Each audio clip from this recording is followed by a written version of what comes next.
Hello, Riven mains and Yasuo mains alike. I'm the Nightwing, coming at you guys with another League of Legends video. Now, we had the LCS kickoff this past week, and we had a lot of interesting games, decisions, team fights, and interesting teleports in the middle of the fights. Now, going into this week, most people thought that we were going to have an action-packed week of most of the top teams clashing from last split. You had Cloud9 facing off against FlyQuest, and then right after that, you had TSM facing off against Team Liquid, and then the rest of the matches were basically to determine whether or not that these other teams could maybe show something to crack that top three. As you guys know, it's pretty much TL, TSM, and Cloud9. Now, looking back at the week and everything that I've gathered throughout the past week, because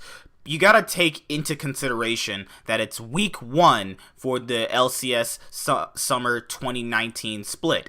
And week ones in every single split, in every single year of league, really genuinely means nothing. And I want to preference that in my own way by saying that due to the fact that week one doesn't translate how strong a team can be, or neither their final form based off of week one results. Whether if we were playing best of threes at one point in North America, or you're playing best of twos at one point like they were doing in Europe, week one genuinely means nothing. But what you can take away from week one is, are certain things going to pan out? Because I think for week one, there's genuinely some red flags or some green lights that you must actually look at and go, okay, this will be the narrative for the split. This will be possibly something that might need to actually get looked at.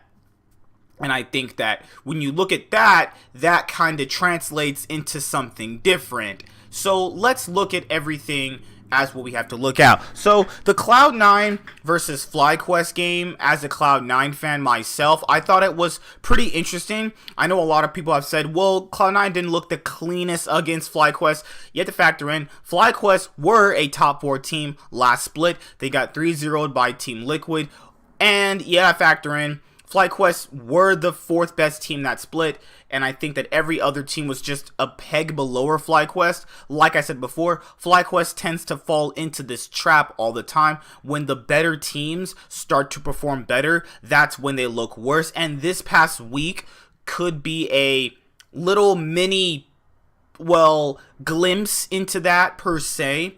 You had FlyQuest falling to Cloud9, and then you had FlyQuest falling to Golden Guardians, a team that they were relatively competitive with last split, and then just lost a quarterfinals to them not so long ago. And by what, like almost 2 months ago, they lost their quarterfinal against Golden Guardians. So that's something that might be a worrying trend with FlyQuest, is that once these better teams with better players get better, will they overcome FlyQuest? Because I even said last split in almost every single video for North America is that any team can overtake FlyQuest. It just takes that little bit of an extra step that they have to overcome in order to actually push it to that next level. And I think that when you look at all the other teams, can they actually do that? Another worrying trend was that, from what I saw, was that 100 Thieves went 0-2.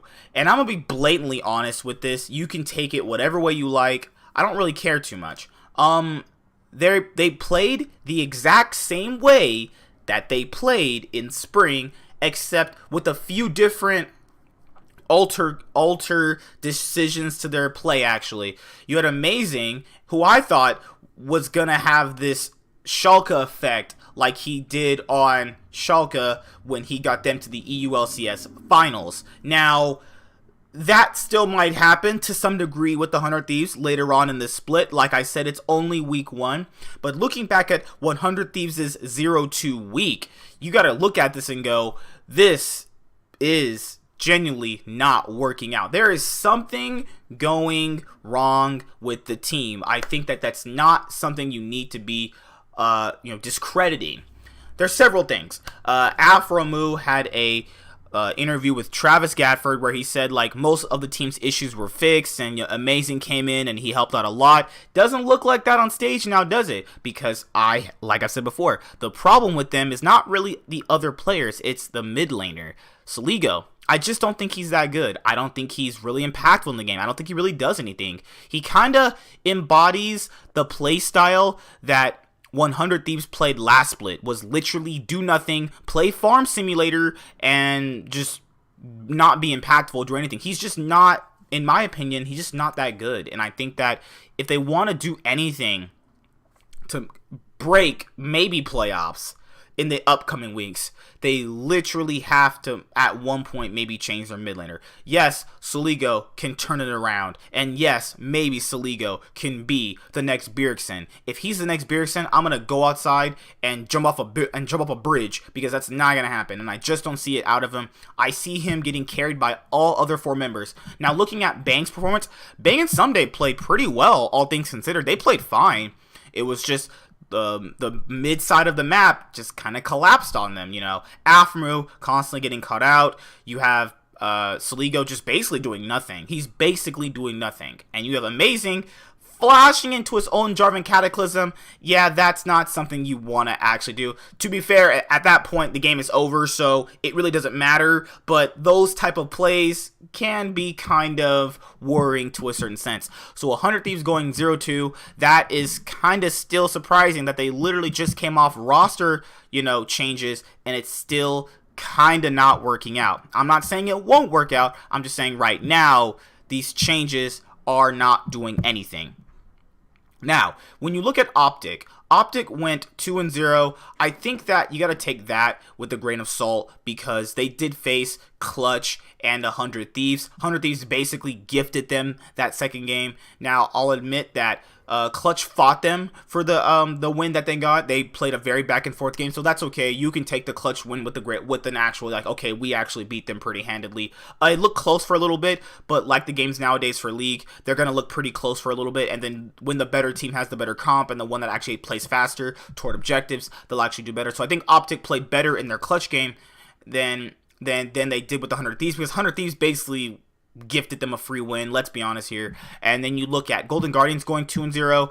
They faced FlyQuest, and then Golden Guardians faced I forgot the other team they faced actually, but they did actually pretty well, all things considered. I think Froggen and in particular played really well. Haunter played pretty fine. You had definitely actually making an impact where I thought he wasn't really making that big of an impact last split. And the whole Golden Guardians team as a whole feels more what they should have been last split. Now, when I was watching their games, I was like, okay, the coaches, they have 2 new coaches, and I think you have to kind of take notice with the Golden Guardians, like, organization that's been in League. Whenever that's going really, really bad, and they got to a high point last split, they switched out the coaches. I don't know what Anero's doing. Maybe he's like an analyst for them. Maybe he's a strategic coach. I don't know, but they switched out the Nero for these 2 other head coaches, and they went 2-0. Now, do I think they can keep up this consistent level of play? I think so, but it's going to depend on not only strength of schedule, but it's also going to depend on how much they can actually keep up this level of play while also facing the top 3 teams, while also being very competitive with other bottom teams. And now it's time to move on to CLG. I think CLG went 1-1. Also, CLG has continued the longest losing streak to any team in any of the major 4 regions. CLG has not beaten TSM since spring 2016. Now, there was a point in period where North America did play best of 3s, and CLG has gotten 1 win since that period in time. 1 win. So if you do not count that random best of 3 win, they have not beaten TSM meaningfully since spring 2016. It's been quite a long time since CLG has even been once competitive with their great rivals TSM. And to be fair, I never really counted CLG and TSM's rivalry as a real rivalry. One of the reasons why is because it really did look like TSM was just that much better than CLG. It never really looked like a real rivalry to me. It just looked like more like players trash talking from back in the day, and it just looked like TSM was just a much objectively better team. Like, rival teams to me actually can beat each other and fight each other on equal fronts, like, you know, an actual rival like Cloud9 and TSM, like an actual rivalry like G2 Fnatic, you know, a KT versus SKT, you know, those are actual rivalries, not TSM and CLG. I never thought it was a real rivalry. It was a rivalry based off of the owners and, you know, players trash talking and, you know, back then LCS. But overall, I just never thought it was a real rivalry. So TSM crushing CLG in the fashion that they did, once the game got to a certain point, was not surprising. But going over CLG, I do feel like that they improved in certain areas. I felt like Wiggly played in particularly pretty well. I felt like the whole team as a whole played pretty well. You have to look at their game against, I think it was, who did they beat actually?